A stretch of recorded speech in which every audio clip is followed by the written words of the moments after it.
মুকুল পাটগিৰিৰ কবিতা গছ। মানুহবোৰ গছৰে দৰে হোৱা হলে পৃথিৱীৰ নিস্বাৰ্থ প্ৰেমিক শিৰ পাতি গ্ৰহণ কৰা হেজাৰে বিপদ প্ৰগতিৰ যুঁজাৰু শ্ৰমিক। গছবোৰে জানে পৃথিৱীৰ পুৰণি ইতিহাস সভ্যতাৰ প্ৰথম বুৰঞ্জী। গছবোৰে বাট দেখুৱাই মানুহক যুগৰ পাছত যুগ ঋতুৰ পাছত ঋতু বৈ আনে পৰিৱৰ্তন প্ৰজন্মৰ বাবে প্ৰতিটো বসন্তত। গছবোৰ পৃথিৱীৰ প্ৰথম প্ৰেমিক। গছবোৰৰ বাবেই জীপাল পৃথিৱীৰ বুকু, নগ্ন পৃথিৱীত সৃষ্টিৰ পাতনি। মানুহে শিকিছিল সেউজীয়া সপোন গছৰ পৰা, মানুহে শিকিছিল জীৱনৰ সংগ্ৰাম অৰণ্যৰ পৰা। অৰণ্যৰ পৰাই দিবলৈ শিকিছিল সভ্যতাৰ প্ৰথমটো খোজ। অৰণ্যৰ বুকু ভাঙি সাজিছিল ঘৰ, পাতিছিল গাঁও নগৰ মহানগৰ। শাসন কৰিবলৈ দেশ পাতিছিল ৰজা, প্ৰসাৰ কৰিছিল সাম্ৰাজ্য। মানুহে আহৰণ কৰিছিল জীৱনৰ অমৃত গছৰ পৰা। অৰণ্যৰ বুকুতেই শিকিছিল প্ৰেম, সংগবদ্ধতা, বিশ্বাস, ধৰ্ম আৰু দৰ্শন।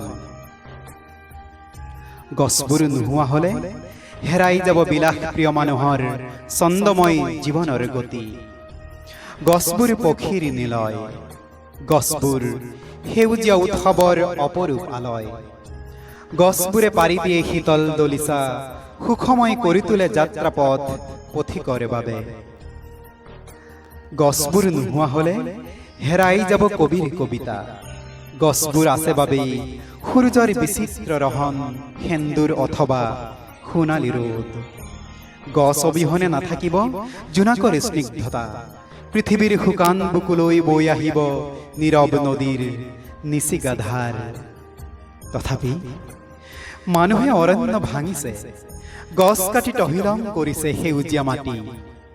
এদিন যি অৰণ্যত মানুহে শিকিছিল প্ৰেম, যি অৰণ্যত উদিত হৈছিল সভ্যতাৰ প্ৰথম কিৰণ। মানুহবোৰ বৰ কৃতজ্ঞ। সভ্যতাৰে দ্ৰুত বিকাশৰ অনিৰুদ্ধ গতিত মানুহে পাহৰি গৈছে অৰণ্যৰ প্ৰেম, গছৰ বদান্যতা। মানুহে পাহৰিছে পৃথিৱীৰ জীপাল অনুভৱ। কিন্তু গছে সলনি নকৰে হৃদয়ৰ ঠিকনা।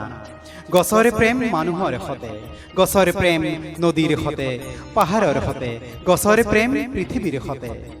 গছবোৰ নোহোৱা হলে হেৰাই যাব প্ৰাণ সঞ্চাৰী বিশুদ্ধ বতাহ, মানুহৰ উশাহ, প্ৰাণী আৰু বৰষুণৰ গুণগুণ। পৃথিৱী হেৰাই যাব নিষ্প্ৰাণ হৈ প্ৰেমহীন পৃথিৱীত গছবোৰ প্ৰেমৰ আলয়। মানুহবোৰ গছৰ দৰে হোৱা হলে পৃথিৱীৰ নিস্বাৰ্থ প্ৰেমিক শিৰ পাতি গ্ৰহণ কৰা হেজাৰে বিপদ সাৰ্থক প্ৰগতিৰ যুঁজাৰু শ্ৰমিক।